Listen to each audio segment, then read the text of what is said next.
Hola, ¿qué tal? Muy buenas tardes. Bienvenidos a esta sesión en donde vamos a desarrollar un tema que es muy importante, ¿no? En este caso es la identificación y evaluación de riesgos en trabajos que implique pues la utilización de sustancias peligrosas.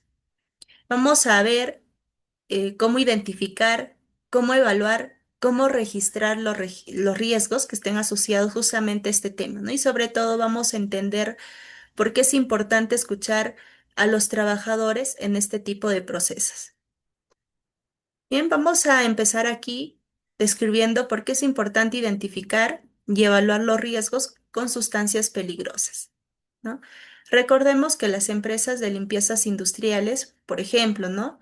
El personal suele usar químicos para poder desinfectar las superficies, ¿no? Y si no reconoce que este producto genera gases tóxicos al contacto con el calor y si es que no se ventila bien el espacio, puede generar graves consecuencias. Entonces el trabajador puede terminar aquí lesionado, puede terminar mareado o incluso se puede desmayar. Que esto no es un accidente como tal, pero sí una consecuencia de no haber identificado ese tipo de riesgo, ¿no? Por ello, aquí identificar, evaluar el riesgo ayuda, digamos, a adelantarse al problema.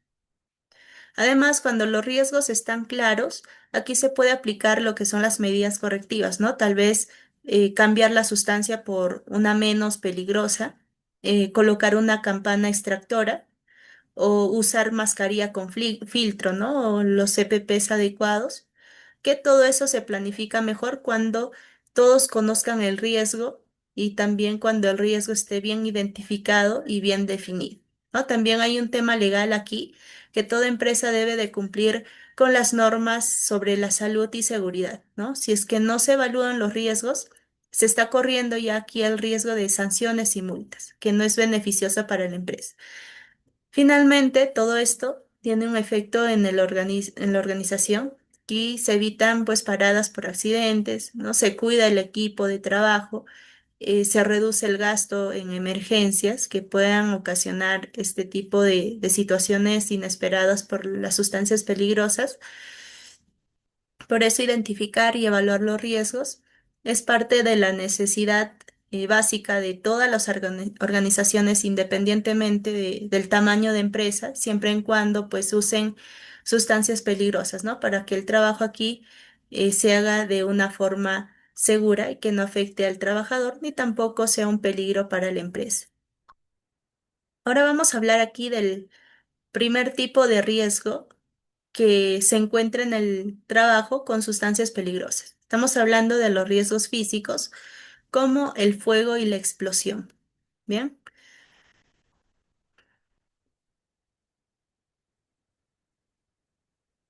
por ejemplo, aquí en las plantas donde se usan solventes para limpiar piezas metálicas, los trabajadores tienden a manipular líquidos que se evaporan muy rápido, ¿no? Y esos vapores pueden encenderse si es que alguien prende una máquina que genere chispas, ¿no? Que este puede ocasionar consecuencias graves. También hay productos como los aerosoles, que son muy comunes pues en las industrias de pintura, ¿no? Que si se almacenan cerca también del calor o tienen exposición directa al sol, entonces pueden aquí explotar y ocasionar incendio, ¿no? No necesita aquí eh, necesariamente una chispa, ¿no? Solo basta con un aumento de temperatura, ya tiende a explotar este tipo de sustancias. Y hay casos donde se mezclan también dos sustancias, ¿no? Que no deberían de juntarse, por ejemplo, em, si se combina por error el cloro con el ácido, que el resultado pues es una nube tóxica y un aumento de presión que puede romper los recipientes, ¿no? Y puede causar lesiones al trabajador, quemaduras. Entonces el riesgo físico no depende solo del contacto directo, sino puede afectar a personas que ni siquiera están manipulando las sustancias, porque aquí una explosión o un incendio no respeta la distancia, ¿no? Por eso es clave aquí conocer cómo reacciona la sustancia al calor, ¿no? Si genera gases inflamables, o si es sensible a la presión. Toda esa información que se pueda recabar debe de estar bien clara y en la etiqueta en este caso y en la hoja de seguridad. Pero lo más importante es que el equipo pues sepa que no es un riesgo bajo, un riesgo invisible, sino está ahí y hay que controlarlo con las medidas correctas. Bien. Tenemos ahora el segundo riesgo, que es el riesgo para la salud. Aquí cuando una persona trabaja con productos químicos, sustancias peligrosas, no siempre nota el daño de inmediato, ¿no? Por ejemplo, en empresas de limpieza industrial, los trabajadores pues usan desengrasantes fuertes, ¿no? Si no se protegen bien lo que es la piel, ¿no? Esas sustancias pueden causar irritaciones graves para el trabajador, ¿no? Y si se respira ese vapor todos los días, entonces ya empieza a sentir ardor en la garganta o inclusive también dolor de cabeza constante.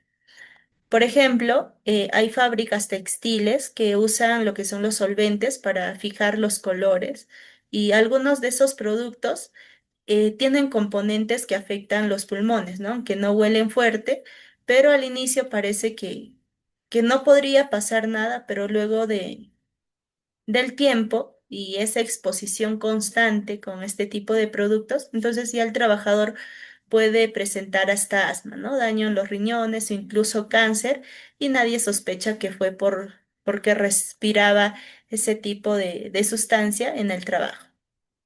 También ocurre que el contacto con la piel no siempre se presenta al instante, ¿no? Pero con el tiempo se reseca, se agrieta o produce alergias. Por eso es tan importante que cada trabajador sepa lo que está manipulando, ¿no? Qué sustancias está manipulando. No basta con ver solo el producto como tal, ¿no? Si tiene un buen color, no tiene un buen color, si huele bien, si huele mal. Aquí hay sustancias que inclusive hasta no huelen, ¿no? No queman y sin embargo están afectando los órganos por dentro. En este punto, la prevención es la mejor herramienta, ¿no? Usar guantes adecuados, mascarillas según el tipo de sustancias y sobre todo saber qué hacer si es que ocurre un derrame o si es que alguien se expone sin protección. Porque aquí los efectos sobre la salud pues pueden ser lentos, pero una vez que aparecen muchas veces ya no se pueden revertir. Seguimos aquí con el tercer tipo de riesgo, el poder trabajar con sustancias peligrosas. Como podemos ver ahí en la diapositiva, está el riesgo ambiental, que este tipo de daño ocurre cuando no se controla adecuadamente lo que se bota o se derrama durante el trabajo. ¿No? Muchas fábricas, por ejemplo, se usan aceites, se usan pinturas o ácidos, ¿no? Si al lavar los equipos se deja que esos líquidos pues vayan directo al desagüe, terminan en los ríos, ¿no? Y eso mata peces, contamina el agua que usan otras personas y daña la tierra alrededor. También ocurre en las plantas de alimentos que a veces se utilizan desinfectantes potentes, ¿no? Si hay una fuga o si se desechan sin el tratamiento correcto, entonces eso también va al suelo o se evapora en el aire, afectando a quienes viven cerca y también pues a los trabajadores, ¿no? Incluso las emisiones de gases tóxicos, aunque no siempre se vean, puedan causar mal olor, irritación o problemas en los pulmones, que en este caso no solo en los trabajadores, sino también en la comunidad. Hay casos donde pues un derrame ha hecho que por años ya no se pueda sembrar en un terreno, ¿no? Parte entonces de los riesgos ambientales que se presentan y que están asociados a las sustancias peligrosas. Por eso es vital que las sustancias se guarden en contenedores adecuados, ¿no? Que no se boten los restos líquidos en cualquier parte y se tenga pues un plan para actuar rápido si es que ocurre un escape. Y bien, no se trata solo aquí de cuidar pues a la empresa, sino también de proteger el entorno en que nos rodea, ¿no? Cuando una empresa cuida el ambiente, también está cuidando la salud de sus propios trabajadores y de las familias que viven cerca. Entonces, lo que debe quedar claro aquí es que el manejo responsable de estas sustancias no termina en el momento de usarlas, ¿no? También es importante lo que se hace después, dónde va ese residuo, si es que se filtra o no al suelo, si es que respira alguien, ¿no? Todo eso hay que evaluarlo antes de que se pueda convertir en un problema mayor. Ahora vamos a pasar aquí a los métodos de identificación de riesgos. Uno de los métodos pues, más eficaces para poder detectar los riesgos cuando se trabaja con sustancias peligrosas es algo tan simple como observar directamente cómo se hacen las tareas, ¿no? Muchas veces en las oficinas se escriben cómo se debería trabajar, pero la realidad en la planta, la realidad en el almacén, la realidad en el entorno de trabajo real puede ser muy distinta, ¿no? Y al mirar de cerca cómo un trabajador pues manipula un químico, una sustancia peligrosa, se puede notar algunos detalles que al inicio pues no aparecían, ¿no? Por ejemplo, en las empresas textiles, al poder observar cómo un operador mezcla los tintes, se puede ver que quizás usa envases sin tapas, ¿no? Lo cual genera vapores que llegan al rostro. También se puede notar que vertía o vierte los restos directamente en un desagüe sin haberlos tratado. Y esa observación puede permitir aquí tomar medidas rápidas, ¿no? Se pueden colocar tapas, se puede proporcionar al trabajador mascarillas adecuadas y capacitarle, ¿no? En el uso de estas sustancias peligrosas, en cómo colocarse el EPP, en cómo reaccionar ante una emergencia. Otro caso típico ocurre en almacenes donde se manejan aerosoles o productos inflamables, ¿no? Al observar, muchas veces se puede encontrar que están expuestos al sol o cerca de un foco de calor, ¿no? La cual eso aumenta el riesgo de explosión. Por eso, mirar directamente el trabajo va a ser importante, ¿no? Hay que saber qué detalles buscar, ¿no? Cómo se manipula la sustancia, dónde se está almacenando, cómo reacciona el cuerpo del trabajador, si es que hay fugas, no si es que hay olores, si es que hay ventilación o si es que el trabajador está usando el EPP adecuado. Esta observación debe hacerla una persona que entienda del tema, que pueda hablar con los trabajadores sin juzgar y que esté enfocada en mejorar y no en castigar. ¿Bien? Entonces, ver aquí el trabajo en acción permite encontrar mejoras inmediatas, ¿no? Y eso reduce los accidentes y las enfermedades ocupacionales. Tenemos aquí también otro método muy útil para poder identificar los riesgos con las sustancias peligrosas, ¿no? Y es hablar directamente con quienes están haciendo o quienes están en contacto con estas sustancias peligrosas cada día.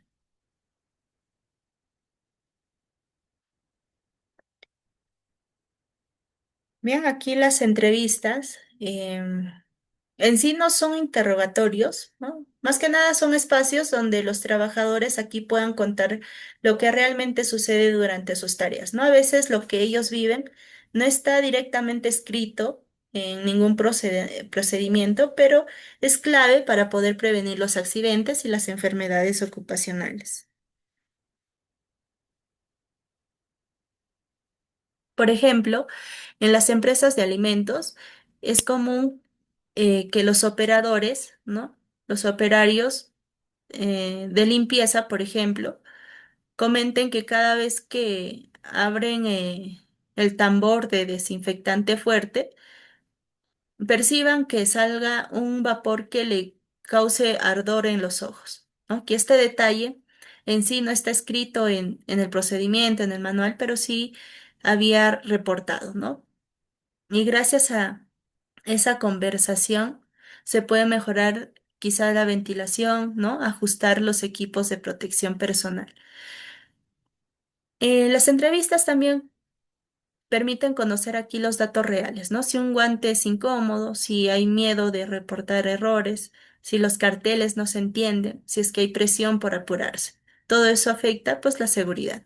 Pero hay que tener algo muy en claro que para que el trabajador hable con sinceridad, tiene que sentir confianza, ¿no? Si piensa que lo van a culpar o sancionar, el trabajador se va a cerrar y no va a contar nada. Por eso la persona que va a hacer esa entrevista debe de escuchar, ¿no? No interrumpir, no juzgar.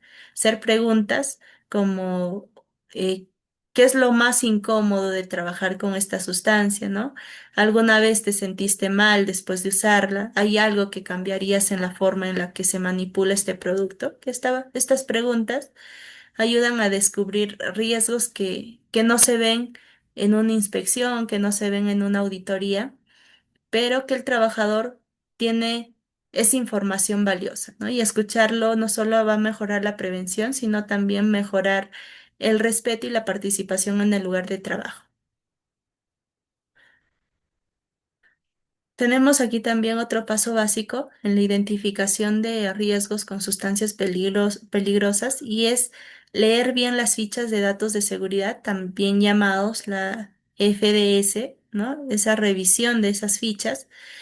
Estas fichas son documentos que entrega pues el fabricante del producto, ¿no? Y que explican cuál es ese paso a paso, todo lo que se necesita saber para trabajar con esa sustancia peligrosa sin poner en peligro la salud ni causar daños, ¿no? Por ejemplo, si en una empresa de lavandería industrial se usa un blanqueador químico fuerte, aquí la ficha de datos de seguridad de ese producto indicará si puede dañar la piel, ¿no? Si suelta gases peligrosos al contacto con el calor o si debe de guardarse alejado de otros líquidos.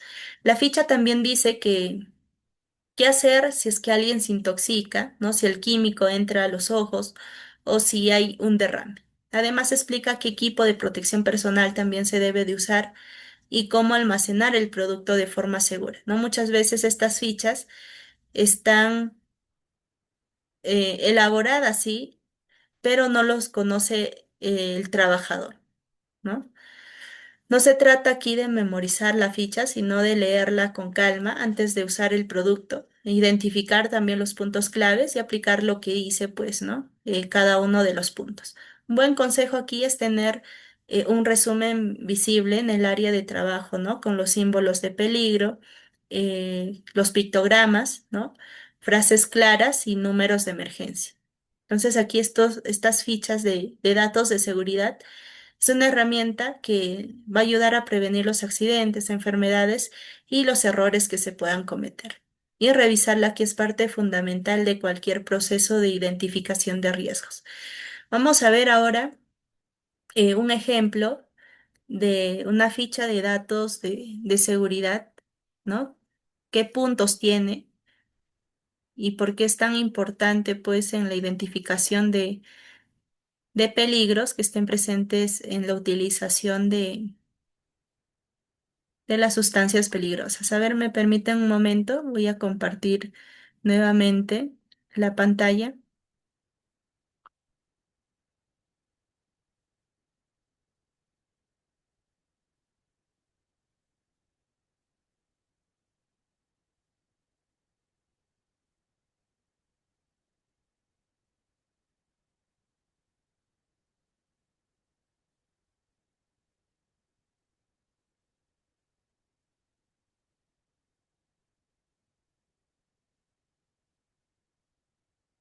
Bien, tenemos aquí básicamente pues una estructura de cómo es una ficha de datos de seguridad.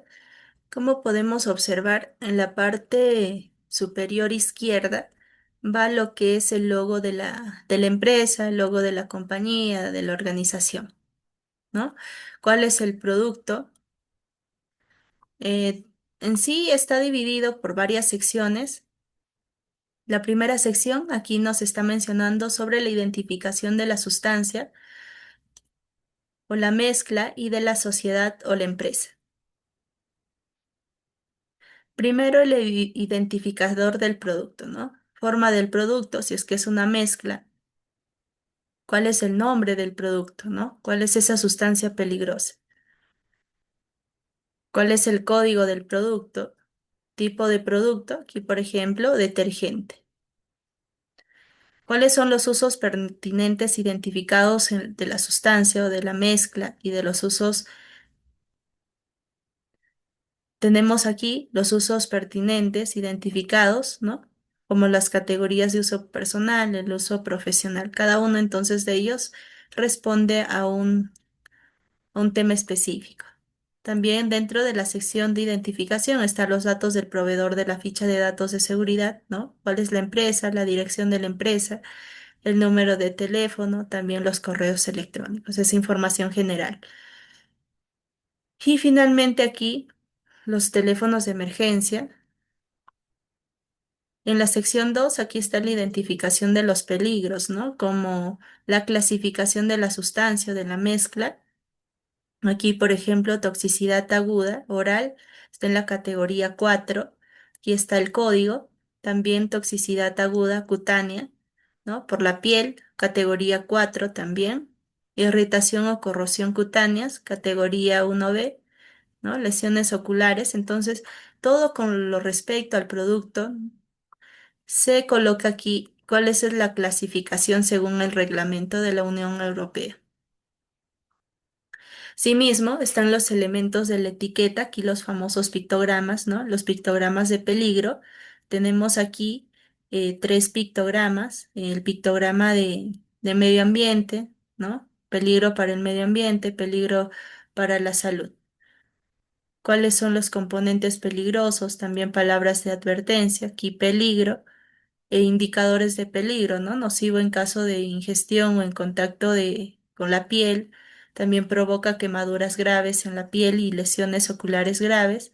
Puede provocar una reacción alérgica en la piel, ¿no? Todo con respecto, pues, a los detergentes.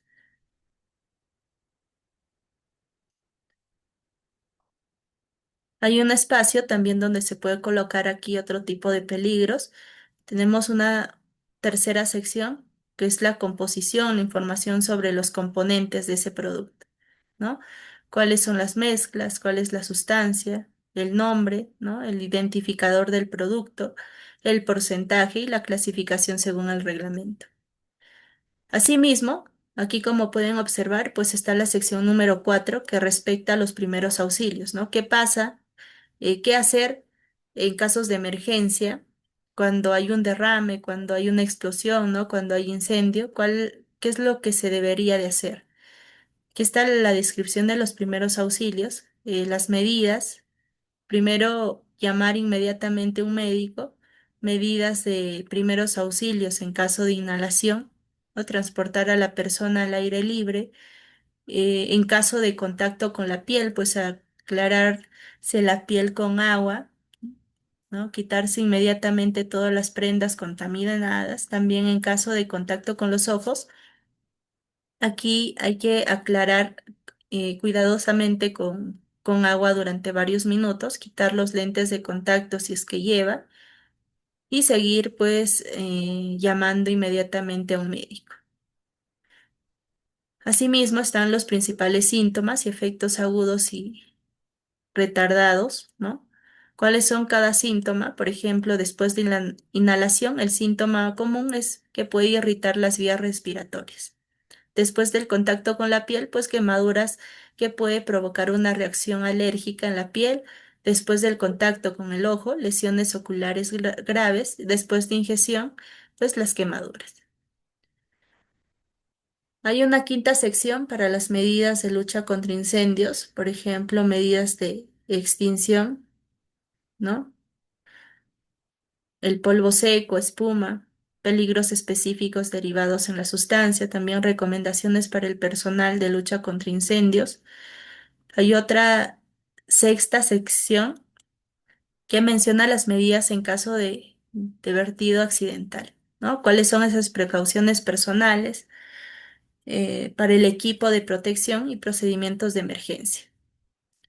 Tenemos aquí también una séptima sección de acuerdo a la manipulación y almacenamiento del producto. ¿Cuál es esa precaución para la manipulación segura, ¿no? Las condiciones de almacenamiento seguro, también otros usos específicos finales. En la sección 8 están los controles de exposición y protección individual, ¿no? Por ejemplo, la ropa de protección con mangas largas, ¿no? Guantes de protección deben de ser tipo desechable, de material caucho, ¿no? Cada una de las especificaciones que deba de tener pues cada equipo de protección personal. También están las gafas bien ajustadas, gafas de seguridad, llevar ropa de protección adecuada. En caso de ventilación insuficiente, utilizar un aparato respiratorio adecuado, ¿no? Aquí están los guantes, también está lo que es las gafas y la ropa. En la sección 9 están las propiedades físicas y químicas, ¿no? Que pueda tener pues ese producto, esa sustancia peligrosa. También en la sección 10 está la estabilidad y reactividad. En la sección 11 podríamos considerar la información toxicológica, ¿no? Toxicidad aguda y nocivo en caso de ingestión, nocivo en caso de contacto con la piel. En la sección 12 está la información ecológica, ¿no? Que es muy tóxico para organismos acuáticos, nocivo para los organismos acuáticos con efectos nocivos duraderos. También están las consideraciones relativas de eliminación, ¿no? ¿Cuál es ese método para el tratamiento de los residuos? En la sección 14 está la información relativa al transporte, que también es muy importante cuando se vaya a transportar este tipo de sustancias químicas, ¿no? Considerar ahí en el camión, ¿no? Donde se vaya a transportar esta sustancia, colocar también lo que son los pictogramas.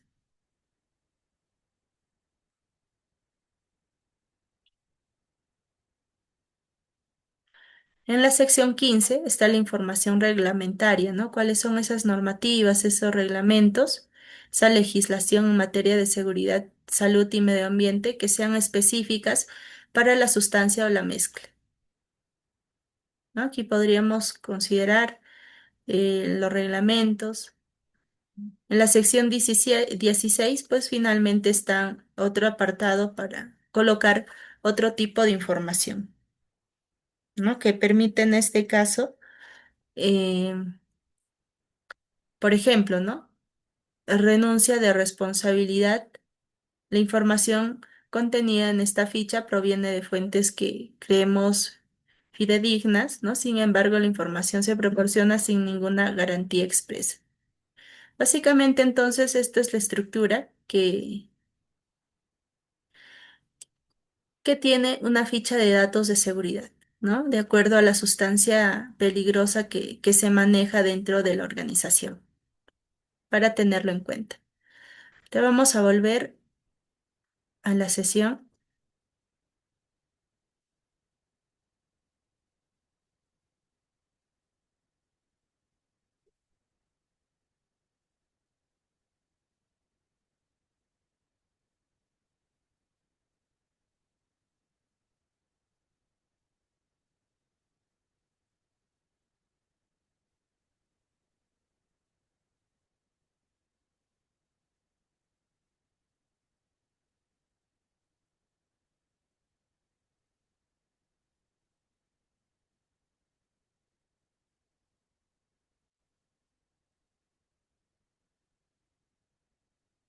Ok, ya hemos hablado aquí sobre la revisión, ¿no? Parte del método de identificación de riesgos. Ahora vamos a ver aquí otro método que también es esencial para poder identificar los riesgos. En este caso es la inspección visual de las etiquetas, ¿no? O los rombos NFPA que están en los recipientes de sustancias peligrosas.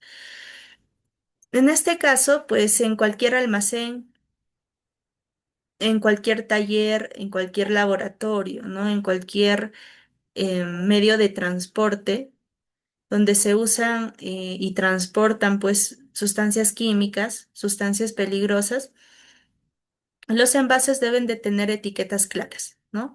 Dos de los sistemas más conocidos son el sistema globalmente armonizado, que es el GHS, y el rombo NFPA, ¿no? Que se ve mucho en industrias, por ejemplo, aquí el rombo NFPA ha sido reemplazada por el sistema globalmente armonizado, ¿no?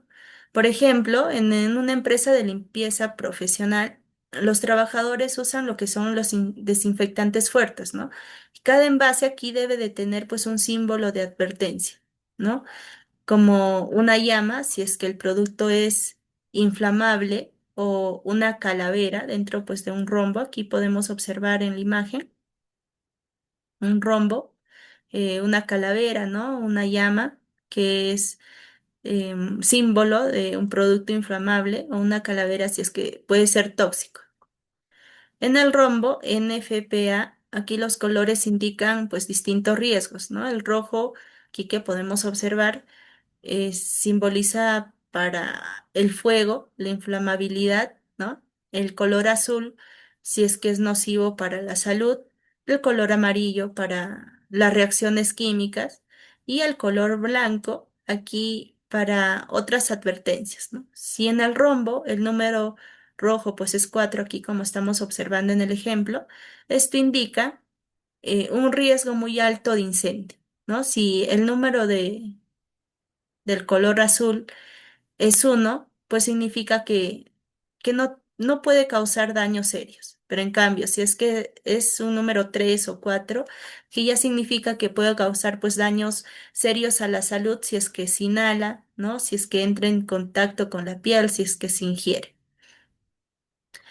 Ahora, tenemos aquí que esta información no está solo para que lo vea el jefe o el ingeniero, sino está hecho para cualquier persona que maneje el producto, ¿no? Tiene que saber aquí leer estos símbolos y entender lo que significan cada uno de ellos. Muchas veces aquí los accidentes ocurren pues por no mirar bien la etiqueta, ¿no? Por ejemplo, alguien mezcla pues dos productos sin fijarse antes en que uno reacciona con el otro, entonces puede causar vapores peligrosos, ¿no? Otras sustancias peligrosas. Por eso es muy importante aquí enseñar a todo el personal, ¿no?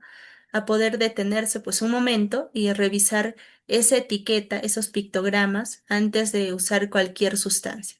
Y ese hábito previene lo que son las consecuencias, ¿no? Como quemaduras, intoxicaciones, explosiones, incendios.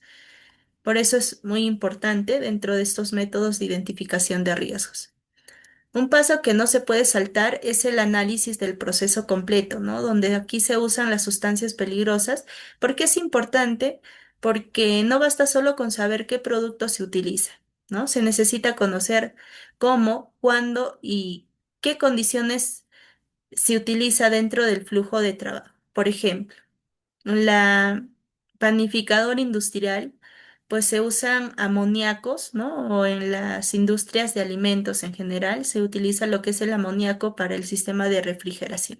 Aquí el producto está bien almacenado, sí, ¿no? Puede contar con la señalización adecuada y también puede contar con las etiquetas, ¿no? Los pictogramas, pero si es que se analiza el proceso, ahí se puede detectar que durante la recarga del gas, quizás no, algunos operadores pues no cuentan con la ventilación adecuada o no usan protectores en los ojos, ¿no? Y ahí ya se encuentra pues un riesgo dentro de estas actividades. Otro caso claro se da en las plantas de pintura, que también aquí el proceso comienza con la mezcla de los solventes, ¿no? Sigue con el pintado por aspersión y termina pues con el secado. Si uno analiza todo ese recorrido, todo el proceso que implica este tipo de actividades, pues podemos ver que el mayor riesgo no está en el almacén, sino cuando se mezclan estos productos, estas sustancias, en un ambiente cerrado que pueda generar vapores fuertes. También es útil aquí revisar qué personas están expuestas en cada etapa, ¿no? A veces el personal de limpieza entra al área después del proceso, pero sin saber que los vapores aún están presentes, ¿no? Entonces aquí al analizar el proceso completo, se podría ajustar los horarios, mejorar la ventilación o también reforzar las capacitaciones, que es muy importante en muchas empresas.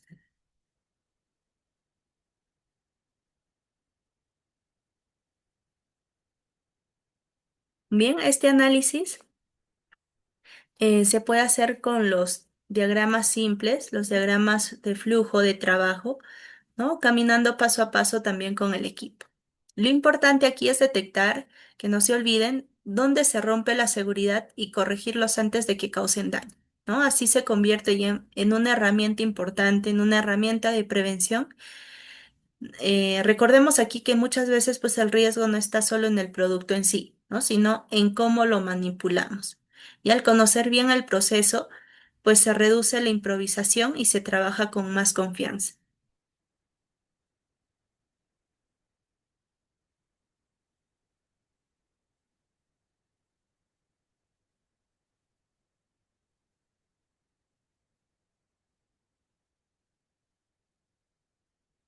Ahora vamos a pasar aquí a otro punto importante, que son las herramientas para la evaluación de riesgos, ¿no? Cuando se quiere evaluar los riesgos con sustancias peligrosas de manera organizada, una de las herramientas más útiles, al igual que pues se utiliza en cualquier tipo de industria, ¿no? Para poder identificar los peligros asociados pues a trabajos en altura, trabajos en espacios confinados, trabajos que sean peligrosos. Aquí también pues se puede usar la matriz IPERSE. Esta matriz, como sabemos, sirve para identificar los peligros, evaluar qué tan peligrosos son, ¿no? Evaluar esos riesgos y decidir qué hacer al respecto. Por eso es muy usada en empresas que trabajan pues con productos químicos o materiales que puedan causar daño. Por ejemplo, ¿no? Pensemos en una empresa eh, que se dedica a la fabricación de productos de limpieza, por ejemplo, ¿no? Donde mayormente ahí utilizan sustancias químicas. Uno de los procesos claves sería lo que es la mezcla de ácido clorhídrico, ¿no? Para producir em, un desinfectante, ¿no? Aquí en la matriz IPERSE se puede registrar esta actividad y describir, ¿no? ¿Cuál es el peligro? En este caso sería el contacto con una sustancia corrosiva, ¿no? Luego se analiza cuál es esa frecuencia, ¿no? Si se hace a diario o solo en casos especiales, también la posibilidad de exposición, ¿no? Si está bien contenido o hay riesgo de derrame y el daño que podría causar, ¿no? Desde la irritación leve hasta quemaduras. Con esa información que nos va a proporcionar la matriz IPERSE, ya podríamos nosotros determinar si es que el riesgo es bajo, si es que el riesgo es medio, si es que el riesgo es alto, ¿no? Si se clasifica como alto, entonces aquí hay que tomar acciones inmediatas, ¿no? Podría ser mejorar los equipos de protección personal, instalar extractores o colocar barreras físicas, ¿no? Que son muy importantes. La ventaja de usar aquí la matriz IPERSE es que permite comparar varios riesgos, ¿no? Y decidir cuál deben de atenderse primero, cuál es la prioridad. Muchas veces se cree que todos los riesgos pues son iguales, ¿no? Pero no es así. Algunos pueden esperar un poco, pero otros no. Otros requieren de una intervención inmediata. También es una forma clara de poder dejar todo registrado, ¿no? Esto es útil si se hace una auditoría o si hay cambios en el proceso. Lo mejor es que se puede construir con el apoyo del mismo personal, ¿no? Porque ellos conocen bien cuál es su trabajo y ayudan a que el análisis pues sea mucho más real. Aquí la matriz IPERSE aplicada netamente a lo que son las sustancias peligrosas es como una lupa, ¿no? Que nos permite pues ver con más detalles, digámoslo así, los puntos más críticos del trabajo, ¿no? Es una herramienta para prevenir accidentes y cuidar la salud de los trabajadores, pues quienes son los que manipulan estos productos todos los días. Cuando se habla de evaluar los riesgos con sustancias peligrosas, es importante saber que hay dos formas de hacerlo, ¿no? De manera cualitativa y de manera cuantitativa. Ambas son válidas, pero se usan según el tipo de trabajo, ¿no? Y cuál es ese nivel de detalle que se necesite. Por eso es importante aquí dentro de estas herramientas para la evaluación de riesgos considerar la evaluación cualitativa y la cuantitativa. Empezando aquí por la evaluación cualitativa, nos menciona, ¿no? Que se basa en la experiencia, La observación y el juicio del equipo se usan términos como alto, medio, bajo, ¿no? Bajo riesgo. Que el equipo analiza esos riesgos con base en lo que ya conoce, lo que ve en el lugar y lo que le cuentan los trabajadores, ¿no? Por ejemplo, si se sabe que el personal limpia todos los días eh, hornos con productos eh, desengrasantes, entonces se puede identificar el riesgo, ¿no? Como alto porque hay contacto frecuente. Aquí el químico es fuerte y ya se ha visto pues casos de irritación en la piel, ¿no? No se usa una fórmula en sí, solo se está hablando de términos como bajo, moderado o alto, ¿no? Esta forma es práctica cuando no se tienen muchos datos, ¿no? Cuando se necesita actuar rápido. Es común en empresas pequeñas o también en las inspecciones de rutina.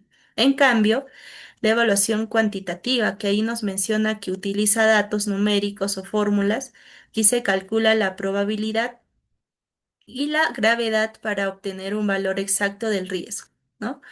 Aquí la evaluación cuantitativa pues va un paso más allá, ¿no? Aquí se utilizan números y cálculos, se miden, por ejemplo, cuántas veces al día se manipula una sustancia, qué concentración tiene el aire, cuántas personas están expuestas y qué tan grave podría ser del daño, ¿no? Luego se multiplica o combina esta información para poder obtener un resultado numérico con un nivel de riesgo 12 en una escala pues de 0 a 25. Que esto se hace, por ejemplo, en las fábricas textiles, que en este caso pues se podría utilizar lo que son pues las evaluaciones tanto cualitativas y cuantitativas, ¿no? Aquí, si se sabe que el solvente pues puede causar daños a los órganos, ¿no? Al hígado y se tiene que considerar aquí un medidor de gases que indica cuál es la cantidad presente en el aire, se puede calcular un valor más preciso del riesgo. Lo importante aquí es entender que la evaluación cualitativa ayuda a tomar decisiones rápidas, mientras que la evaluación cuantitativa sirve para justificar decisiones más técnicas, ¿no? Como la compra de un extractor nuevo o el rediseño del proceso. Entonces, ambas son necesarias y no se trata aquí de elegir una o descartar la otra, sino de saber cuándo usar una y cuándo usar otra, ¿no? Si hay tiempo y datos, la cuantitativa pues aporta más precisión, por así decirlo. Si se necesita actuar con rapidez y no hay información exacta, entonces la cualitativa ayuda a no quedarse paralizados. Bien, aquí tenemos también otro tipo de modelos que ayudan a evaluar los riesgos en el manejo de sustancias peligrosas. Lo ideal aquí es elegir pues el más adecuado para el tipo de trabajo, ¿no? Los recursos que se tienen y el tiempo que se dispone. Vamos a ver aquí una comparación sencilla de los modelos, digamos, pues más usados en las empresas. Aquí está el modelo FINE, que es bastante práctico. Se basa en tres cosas principales: la probabilidad de que pase un accidente, el nivel de exposición a la sustancia y la gravedad si es que ocurre un daño, ¿no? Por ejemplo, si se almacena ácido clorhídrico en una zona de tránsito pues constante, se puede decir aquí que la exposición es alta, ¿no? La probabilidad es media y la gravedad también es alta, ¿no? Se asigna un puntaje a cada uno y se multiplica, al igual que se hace pues en una matriz per se, que así se obtiene pues un número que indica qué tan urgente es controlar ese riesgo. Luego tenemos también el modelo INS, que es muy útil en lugares donde ya existen medidas básicas de seguridad. Este modelo trabaja con tablas ya predefinidas, ¿no? Que relacionan lo que es la cantidad de sustancia, también el tipo de exposición y el daño que podría causar, ¿no? Tiene una lógica de colores que verde es bajo, amarillo es moderado y rojo es alto. El modelo NTP, la norma técnica peruana, la 330, mm, también es común, ¿no? Es simple, pero efectivo. Aquí se calcula, pues, cuál es el riesgo cruzado de dos cosas, ¿no? La gravedad del daño y la probabilidad de que pase. Finalmente, también está el IPRC, que lo hemos mencionado anteriormente, que en realidad es más completo, ¿no? No es solo para sustancias peligrosas, sino para todo tipo de riesgo. Pero sirve mucho cuando se trabaja con químicos de diferentes áreas, ¿no? Se puede hacer aquí la observación, se conversa con los trabajadores y se llena una matriz para saber qué hacer primero, ¿no? Aquí todos estos modelos son parte de herramientas. La idea es usarlos como apoyo para decidir mejor, ¿no? Actuar a tiempo y proteger tanto a las personas como también al medio ambiente.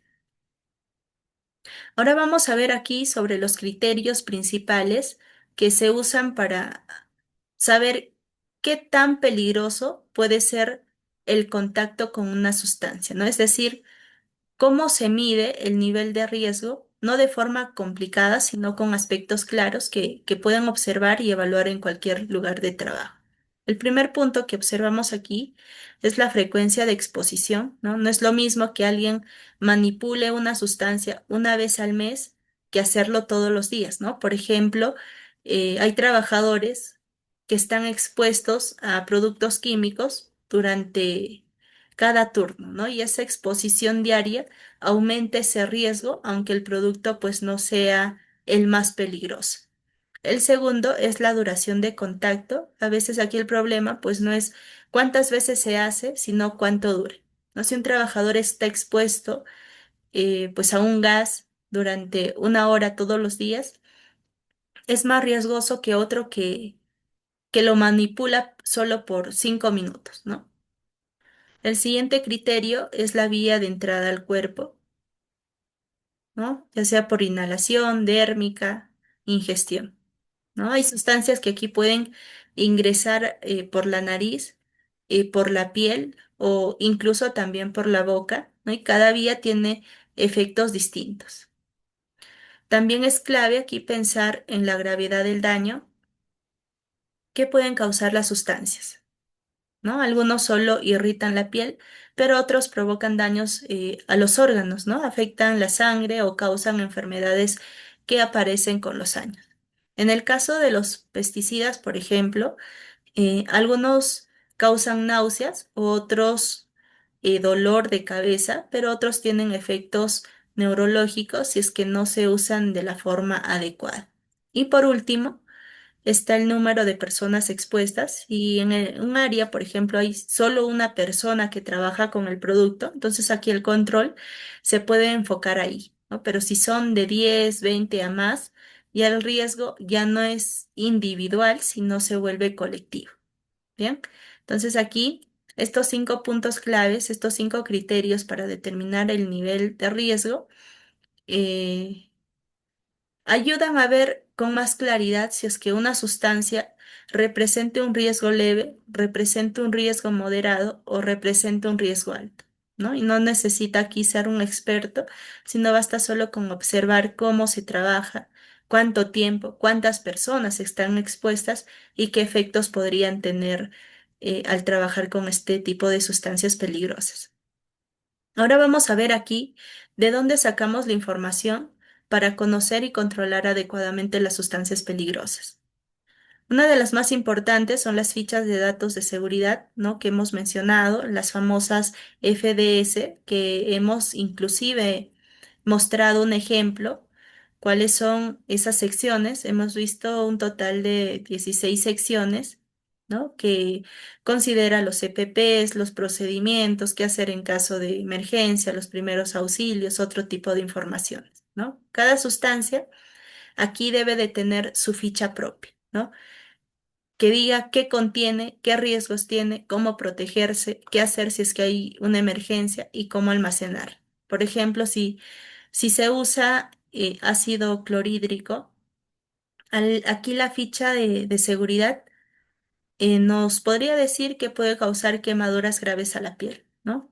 Que podría causar graves a los ojos, que se necesita guantes especiales, también protección ocular, ¿no? Y todo ello es parte de la información que debe de contener esta ficha de datos de seguridad. Otra fuente rápida es el etiquetado del sistema globalmente armonizado, que también lo hemos mencionado, ¿no? Que es un sistema internacional que contiene pictogramas y frases de advertencia, ¿no? Y estos pictogramas pues son un rombo de color rojo, fondo blanco y una figura de color negro, ¿no? Si vemos un diamante rojo con una calavera, ya sabemos que puede ser tóxico.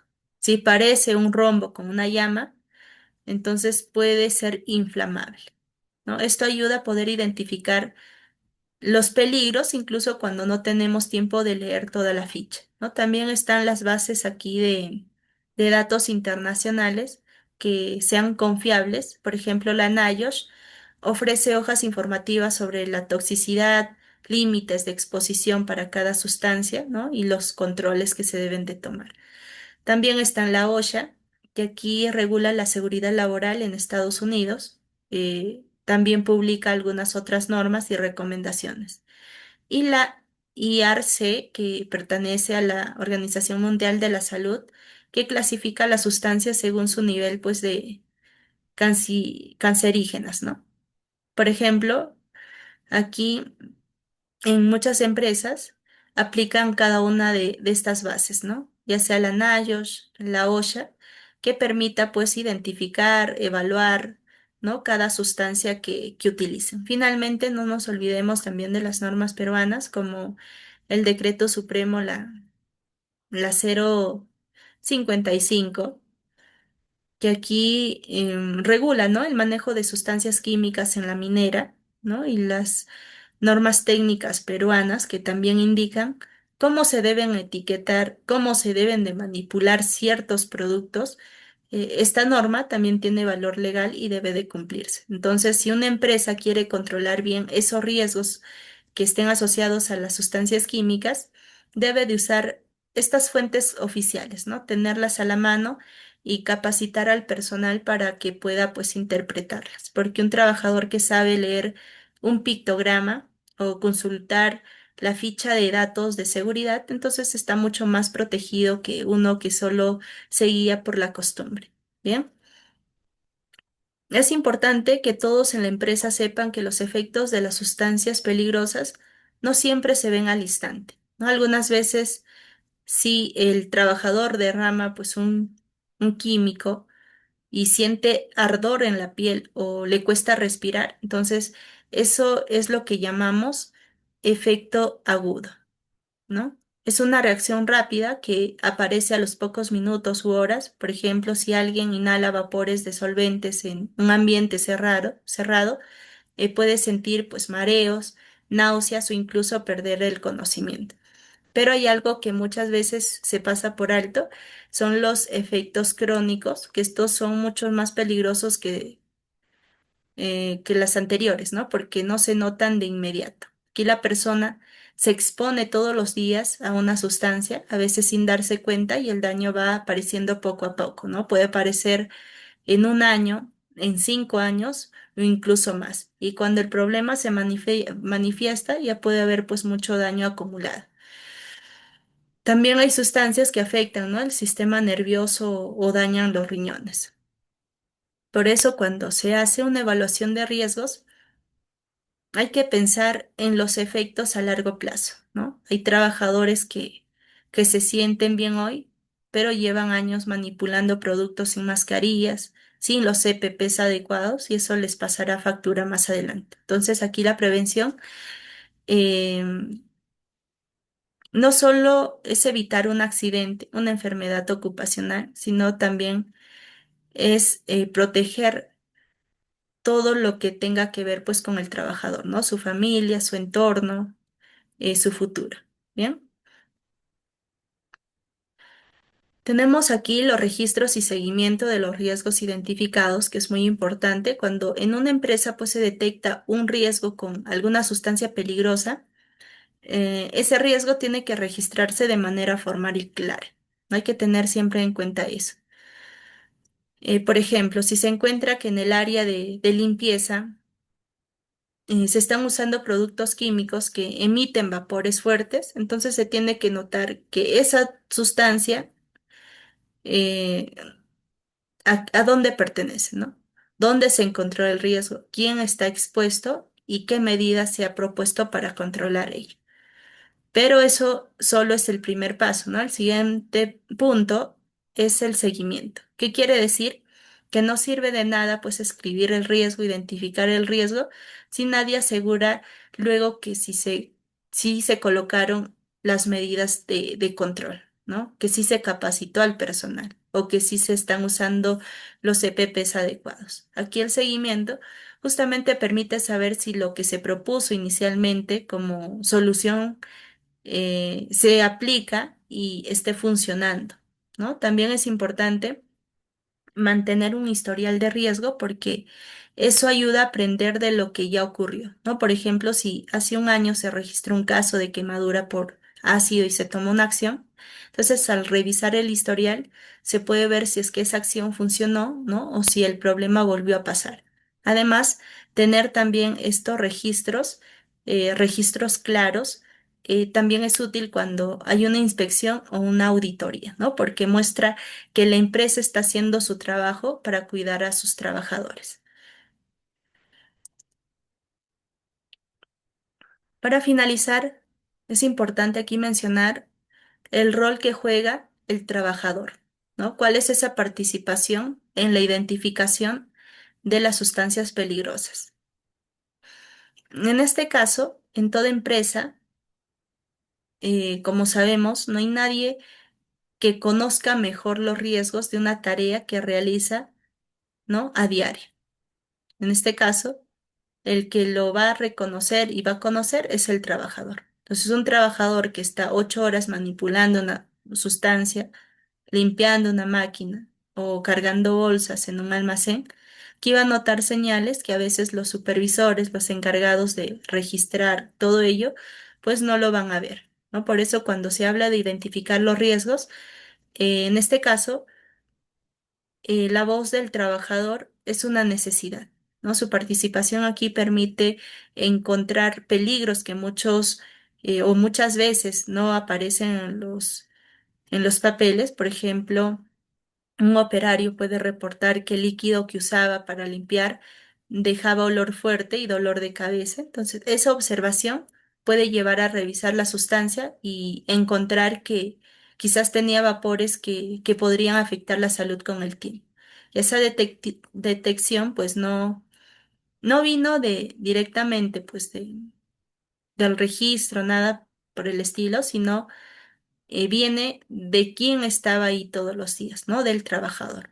Además, aquí cuando los trabajadores participan, se vuelven mucho más responsables con su propia seguridad y la de sus compañeros, ¿no? Si ellos mismos ayudan a encontrar los riesgos, también van a estar más comprometidos a poder cumplir con las medidas que se propongan.